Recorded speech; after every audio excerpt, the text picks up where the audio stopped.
Hello दोस्तों, आप स्वागत है आपका 2 to 10 तक 360 यूट्यूब चैनल में। तो आप आज आप जो 8th क्लास का जो ये मॉडल क्वेश्चन पेपर देख रहे हैं, ये फिर से लेकर आए हैं ताकि आपकी जो एग्जामिनेशन है उसके अनुसार जितने भी क्वेश्चन आने की संभावना है वो सब उसको परिपूर्ण करने का प्रयास करेंगे। तो कम समय पर हम लोग उसको बनाने का प्रयास करेंगे। और हाँ, जिन लोगों ने इस चैनल को सब्सक्राइब नहीं किया है वो सब्सक्राइब कर दे ताकि आपको इसी तरह से नोटिफिकेशन आपको मिलते जाए। तो हम लोग पूरा करके इसको पढ़ रहे हैं, तो आप लोग भी ध्यान दीजिएगा कि आप लोग भी इसको भी पूर्ण रूप से और सही रूप से लेंगे ताकि आपका जो एग्जामिनेशन का जो भी रिजल्ट होगा वो अच्छा होगा। तो पहला क्वेश्चन ये है कि पहला क्वेश्चन है कि 1/2 का समतुल्य परिमेय संख्या है। 1/2 का समतुल्य हमने बताया था कि समतुल्य परिमेय संख्या उसको कहते हैं जिनका मान जो होता है काट छाट के अगर छोटा करते हैं तो छोटा हो जाता है ना। स्थानीय में जैसे कि यहाँ पर देखेंगे क्वेश्चन नंबर है, ये क्वेश्चन है और इसका यानी 1/2 यानी कि उसको जो काट के मतलब उसका इसका सेम रूप में आना चाहिए, 1/2 के रूप में आना चाहिए, है ना। तो यहाँ देखते हैं, यहाँ 1/3 है, यहाँ 3/4 है, 3/2 है या 5/7 है। तो यहाँ देखने से क्या लग रहा है कि कोई ऐसा संख्या ये तो नहीं होगा, ये भी नहीं होगा, ये नहीं होगा। तो यहाँ पर सर क्वेश्चन ही गलत लिखा हुआ है। यहाँ पर क्या करते हैं, यहाँ 6 कर देते हैं, है ना। 6 कर देते हैं, क्वेश्चन लिखा, सॉरी आंसर। तो क्या है कि हमें यहाँ पर क्या करना है कि काट देना है। 1 3 कम 3 3 दूना 6, है ना। तो इस रूप में आना चाहिए। कट छट के मतलब कि उसका क्या बोलेंगे, स्थानीय मान या छोटा मान जो होता है वो इतना आता है, मतलब सेम आना चाहिए। काट के करेंगे तो वो सेम आना चाहिए, तो हमारा वही हो जाता है आंसर, है ना। बड़ा आसान है। स्थानीय मान समतुल्य परिमेय संख्या बोलते हैं उसको, है ना। समतुल्य परिमेय संख्या याद रखेंगे, बहुत इंपॉर्टेंट क्वेश्चन है।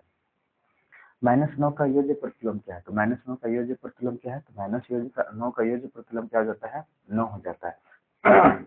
आपको याद होगा हमने पिछली कक्षा में बताया था, तो जब उस क्वेश्चन को जब हल कर रहे थे तो उसमें क्या था कि योज्य प्रतिलोम जो प्लस में होगा वो माइनस में हो जाएगा, और जो प्लस में है वो माइनस में होगा, और जो माइनस में वो प्लस में हो जाएगा, ये होता था।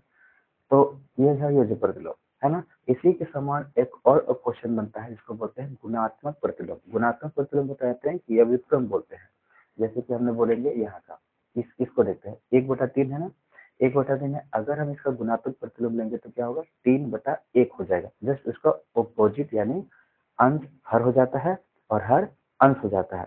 याद रखिएगा, या तो फिर योज्य प्रतिलोम पूछेगा या फिर गुणात्मक प्रतिलोम पूछेगा, है ना। तो याद रखिएगा क्योंकि उस चैप्टर में यही दो क्वेश्चन बहुत महत्वपूर्ण है।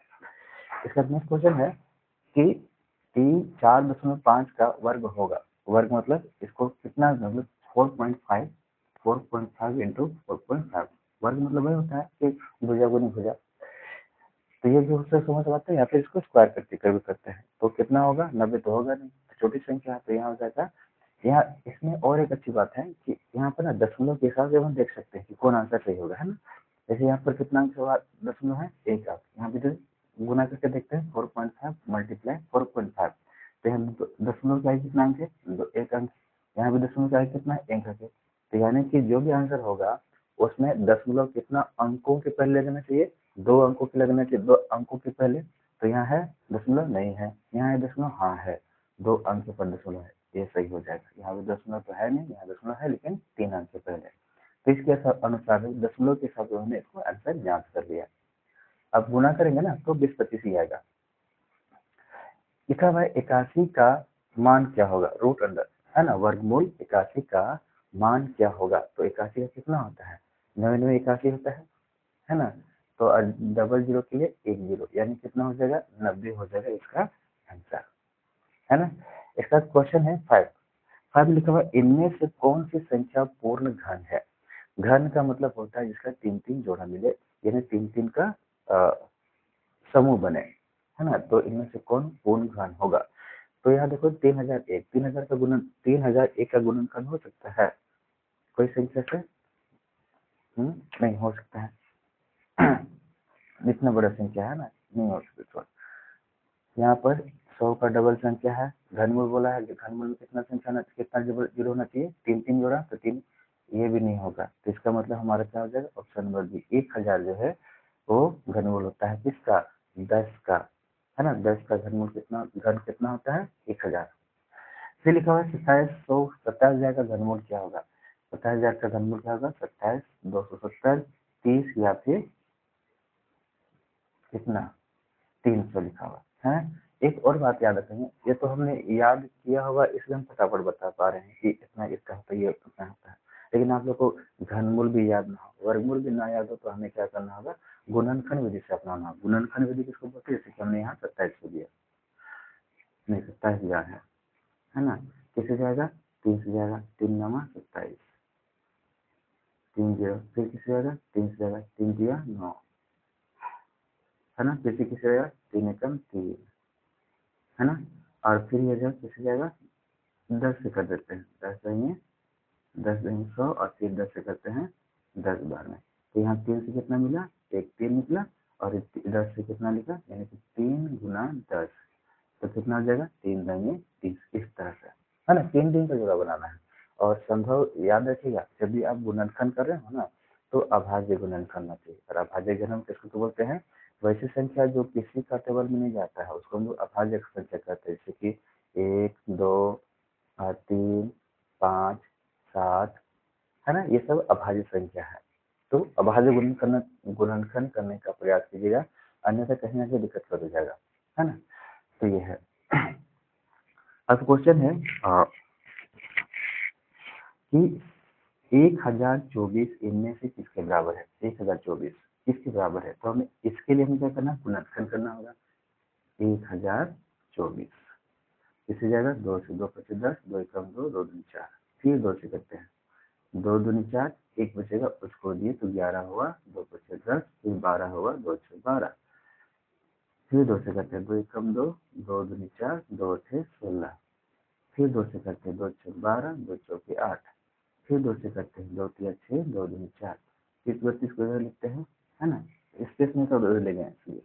फिर 2 से करते हैं, 2 एकम 2, 2 छः 12, फिर 2 से 2 अठे 16, फिर 2 से 2 चौके 8, फिर 2 से 2 2 दूनी 4, फिर 2 से 2 एकम 2, कितना बार 2 आया, है ना? 1 2 3 4 5 6 7 8 9 10, यानी 10, 2 का पावर कितना हो जाएगा?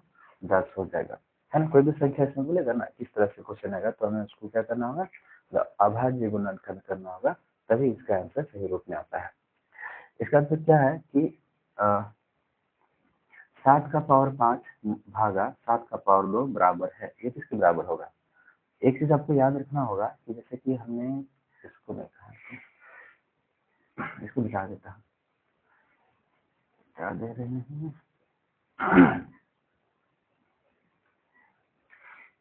एक चीज याद रखना कि अगर कोई संख्या, फॉर्मूला बता रहे हैं, अगर कोई संख्या जैसे कि a का पावर m गुना a का पावर n हो, संख्या से हम पावर अलग अलग लेकिन किस में? गुना में है, तो हमें क्या होता हो जाता है? a का पावर m प्लस n, दोनों पावर क्या जाता है? जुड़ जाता है ना? इसके बाद अगर यदि a का पावर m हो और भागा का चिन्ह दिया हुआ और a का पावर n हो, तो उस स्थिति में क्या होता है कि a का पावर जो है m माइनस n क्या हो जाएगा? घट जाएगा। तो सिंपल सी बात है, अगर गुणा में जुट रहा है तो भागा में क्या होगा? घटेगा, है ना? ये हो गया। अगर किसी का पावर है a का पावर m है और फिर होल पावर दिया हुआ m, तो दोनों पावर क्या हो जाएगा?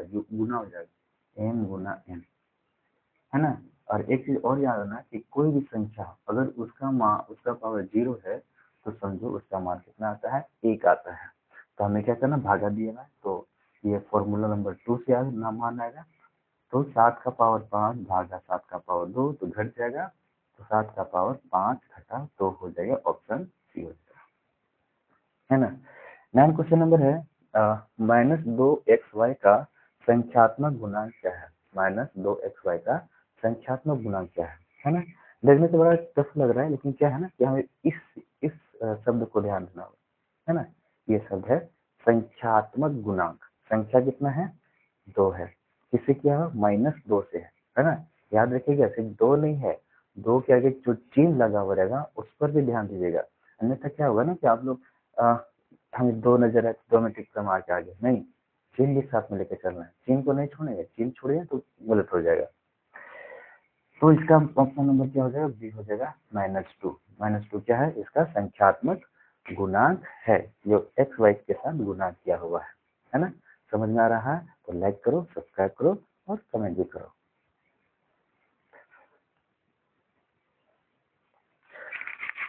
अब नेक्स्ट क्वेश्चन में आते हैं। क्वेश्चन नंबर 10 है कि पूछा कि निम्नलिखित में से कौन द्विपदी बीजीय व्यंजक है। द्विपदी यानी दो पद है, हमने पढ़ा होगा एक पद, द्विपद, त्रिपद, है ना, और बहुपद भी बोलते हैं। तो हमें यहाँ पर सिर्फ द्विपद को जानना है, तो द्विपद इनमें से कौन हो जाएगा। तो हमारा यहाँ पर द्विपद होगा, देखो ए, ऑप्शन नंबर ए हो जाएगा, ये एक दो है ना, इसमें एक माइनस यहाँ पर दो पद है, एक्स स्क्वायर माइनस वन, तो दो पद हो गया। और बाकी जो है ना ये सब two X Y two X square, ये सब के सब क्या है, एक पद वाले हैं, है ना। और त्रिपद जो होता है, त्रिपद त्रिपद जो होता है कि X plus Y plus Z ऐसे भी हो सकता है। ये एक उदाहरण बताएं। या फिर हो सकता है कि a square plus a b plus b square, ये भी हमारा कितना है, तीन पद है ना। इसको क्यूब कर देते हैं, एक क्यूब, और इस तरह से ये तीन पद हो गया, है ना। तो ये अब 11 नंबर क्वेश्चन है कि 5x स्क्वायर के समान पद है।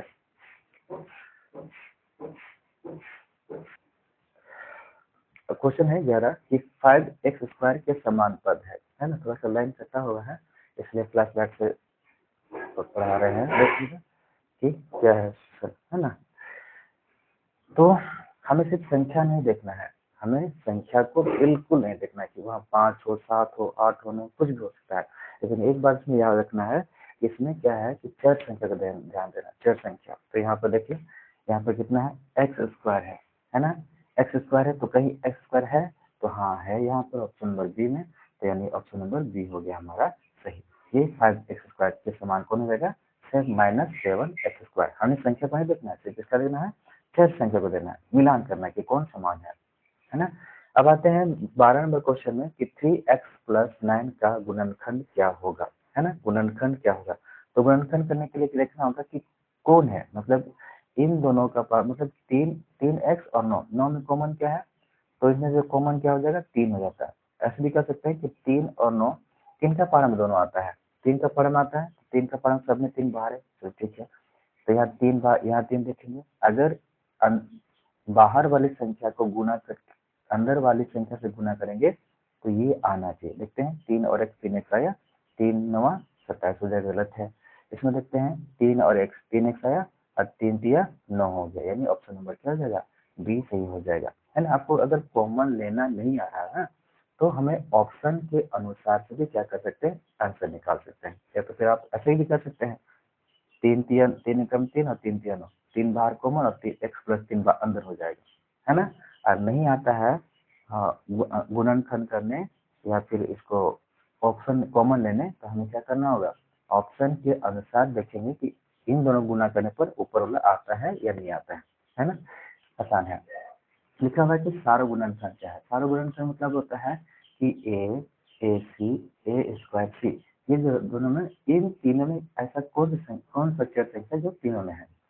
तो यहाँ देखिए, यहाँ भी ए, यहाँ भी ए, यहाँ भी ए, सब में ए है, तो ये हमारा सार्वगुणनखंड क्या हो जाएगा, ए हो जाएगा, है ना। ए है, केवल हमें छोटी संख्या लेना है। अगर सार्वगुणन की बात करेंगे तो सबसे छोटी संख्या कौन है, ये ए है, तो ए हो जाएगा, है ना। अगर हम क्वेश्चन लिख देते हैं यहाँ पर, ए स्क्वायर प्लस ए क्यूब सी प्लस ए का पावर 4 सी, है ना। तो इसमें सार्वगुणनखंड कितना होता, ये होता हमारा आंसर ए स्क्वायर। छोटा कौन है, ए स्क्वायर है, तो ये हमारा सार्वगुणनखंड होता है ना। समझ में आ रहा है आप लोग को अच्छी तरह से, ठीक है। अब आते हैं 14 नंबर क्वेश्चन में आते हैं। 14 नंबर क्वेश्चन है x/3 प्लस 1 बराबर 7/15 का हल होगा, है ना। तो अब यहाँ देखेंगे कि ये प्लस वाला है, उधर जाएगा तो क्या हो जाएगा, माइनस हो जाएगा। तो हम लिखते हैं x/3 बराबर 7/15 माइनस 1 हो जाएगा। अब बताएंगे तो x/3 बराबर, कॉमन लेंगे ना तो 15 ही आएगा, 15 यहाँ 7 हो जाएगा और यहाँ पर क्या हो जाएगा 15, है ना। गुना क्या बोलते हैं उसको, हाँ भिन्न का जोड़ मान जानते होंगे आप लोग। तो ये हो गया, तो क्योंकि जिसके नीचे कुछ नहीं तो उसके नीचे एक होता है, तो जब यहाँ एलसीएम नहीं होता है ना, तो हम इसको क्रॉस मल्टीप्लेक्शन, 7 को 1 से गुना किया 7 आया, 15 को 1 से गुना 15, और इन दोनों चलो गुना कर दिए तो ये हो गया। तो x बटा 3 बराबर माइनस करेंगे तो कितना आएगा, -8, -8 बटा कितना हो जाएगा, 15 हो जाएगा, है ना।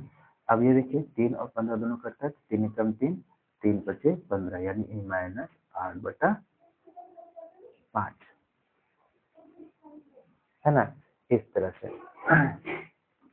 तो ये हमारा आंसर हो जाएगा -8/5, यानी डी हो जाएगा आंसर, है ना। नेक्स्ट क्वेश्चन है कि 15 में 15 जेड माइनस 25 को 5 से कम मान क्या होगा।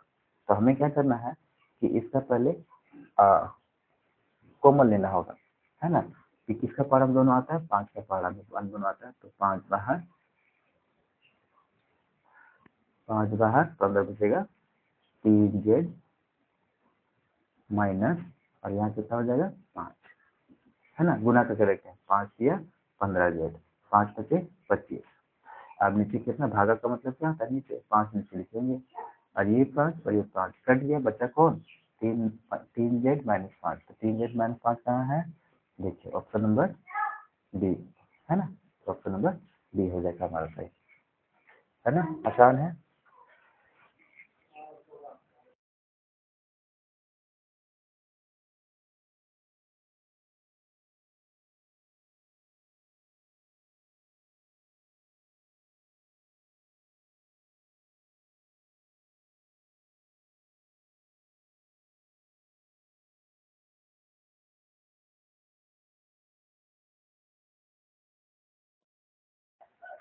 माइक ऑन लेकर, सॉरी। क्वेश्चन नंबर 16 है कि p/7 बराबर 24 का हल होगा, है ना, क्या होगा, हाँ ठीक है। तो ये भागा में, भागा उधर जाता है तो क्या हो जाता है, गुना हो जाता है, 7 को गुना करेंगे, 7 चौके 28 के 8, 7 दूनी 14, 14 और 10 कितना हो जाएगा 15, और 1 16, यानी 168 आएगा, यानी ऑप्शन नंबर सी हो जाएगा, है ना। यहाँ लिखा हुआ है एक, यानी इन दोनों को क्या किए, गुना किए, हाँ। इसका लिखा हुआ है एक स्कूटी का अंकित मूल्य कितना है, 80,000 है, और 20% जीएसटी के बाद स्कूटी का विक्रय मूल्य क्या होगा। जीएसटी तो आप लोग जानते होंगे, हर जो वस्तु खरीदते हैं ना उस पर जीएसटी लगता है ना, 10%, 2% लगता है, और वो जीएसटी ऐड करके आपको पैसा मांगता है, तो हमारा जीएसटी इसमें ऐड हो जाएगा। तो कितना बोला, 80,000 का 20%, है ना। अच्छा यहाँ बना लेते हैं, कितना बोला हुआ, 80,000 का कितना परसेंट बोला है, 20%, 0,000, 8 में कितना हो जाएगा 16, है ना, तो 16 हो जाएगा, कितना 0, 3 0, है ना, यानी कितना परसेंट जीएसटी लग रहा है, 16,000 का जीएसटी लग रहा है, और इसमें जोड़ देंगे तो कितना हो जाएगा, 96,000 रुपया, 80,000 में 0,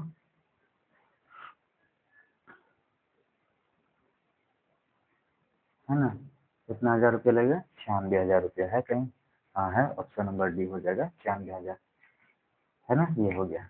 देख लीजिए, चेक कर लीजिए, 8 दूनी 16, 16,000 हो जाएगा, ठीक है ना, तो 96,000 रुपया। जीएसटी क्या हो जाता है, जुड़ जाता है, जीएसटी क्या हो जाता है, प्लस हो जाता है, जो अंकित मूल्य या जिस कीमत पर आपको बेच रहा है। और हाँ, इसमें एक डिस्काउंट भी होता है, डिस्काउंट में क्या होता है, माइनस हो जाता है, हाँ, डिस्काउंट में क्या हो जाएगा, माइनस हो जाएगा। अब आते हैं, 1 दर्जन अंडे का मूल्य 60 रुपया है, तो 10 दर्जन डबल डबल हो गया, है ना, 60 रुपया है तो 10 दर्जन अंडे का मूल्य क्या होगा, है ना। सिंपल सी बात, एक अंडे का दाम है कितना, सॉरी, एक अंडे दर्जन का दाम है 60 रुपया, तो 10 दर्जन का हो जाएगा, 60 को 10 से मल्टीप्लाई कर देंगे तो कितना आ जाएगा, 600 रुपया आ जाएगा, ऑप्शन नंबर सी हो जाएगा, है ना। ये सब चीजें ना गुना भागा करने की जरूरत नहीं है, हमें मौखिक एकदम दिमाग में ही हल करें, तो प्रैक्टिस इतना इतना अधिक हो जाना चाहिए कि हमें ज्यादा गुना भागा पेन कलम को लगाना ही नहीं है, एकदम दिमाग से बजाना चाहिए, एकदम मौखिक रूप में। दी गई आकृति में x plus Y plus Z का मान क्या होगा। ये दी आकृति है जिसमें चार भुजा हो, चार कोण है, यानी चतुर्भुज है, और चतुर्भुज के चारों कोणों का ये कितना होता है, 360 डिग्री होता है। इसमें से एक का मान जो 40 डिग्री है, अर्थात x प्लस वाई प्लस, यानी कि इन तीनों को जोड़ेंगे ना कितना आएगा। तो सिंपल सी बात है कि 360 में से 40 हटा दो, 360 में से 40 घटा दो तो कितना आएगा, 320 आएगा। तो इसका आंसर हो जाएगा ऑप्शन नंबर डी, है ना। यानी कि इन तीनों को जोड़ेंगे ना तो कितना आएगा, 320 आएगा। और हमें पता नहीं कि कितना कितना है, सिर्फ हमको पता है कि इन तीन कोनों को जोड़ेंगे तो 320 आएगा। कैसे पता चला, क्योंकि एक एक्स्ट्रा कोण यहाँ पर दिया हुआ था, चौथा कोण इसमें 40 घटा दिए 360 में। लास्ट क्वेश्चन है कि घन का कुल पृष्ठ क्षेत्रफल का सूत्र है। घन का कुल पृष्ठ क्षेत्रफल का सूत्र क्या होगा, तो आप लोग को ये याद होना चाहिए, और याद होगा तभी आप ऑप्शन नंबर डी लगा पाएंगे, क्योंकि घन का कुल पृष्ठ क्षेत्रफल बोला है 6a²। अगर बोले पार्श्व पृष्ठ क्षेत्रफल, तब पार्श्व का मतलब हो गया कि किनारे किनारे, है ना। जैसे कि हम आपको बता दें, यहाँ पे ये देखिए, है ना, ये डिब्बा है, इस डिब्बा का बोला है पार्श्व पृष्ठ क्षेत्रफल। तो पार्श्व पृष्ठ, अच्छा इसको खड़ा कर देते हैं, पार्श्व पृष्ठ क्षेत्रफल क्या होगा, यहाँ यहाँ यहाँ यहाँ, यानी ये जो सर्कल में जो आएगा उसके जो, वो हमारा पार्श्व पृष्ठ क्षेत्रफल कहलाएगा, है ना। ये है इसकी खासियत, मतलब खासियत क्या बोले, पार्श्व पृष्ठ क्षेत्रफल, क्योंकि 1 2 3 4 है ना, तो 4 है इसलिए 4a² होगा। लेकिन कुल बोलेगा तो ये 4 के नीचे 5 और ऊपर 6, इसलिए 6a² हो जाएगा, है ना।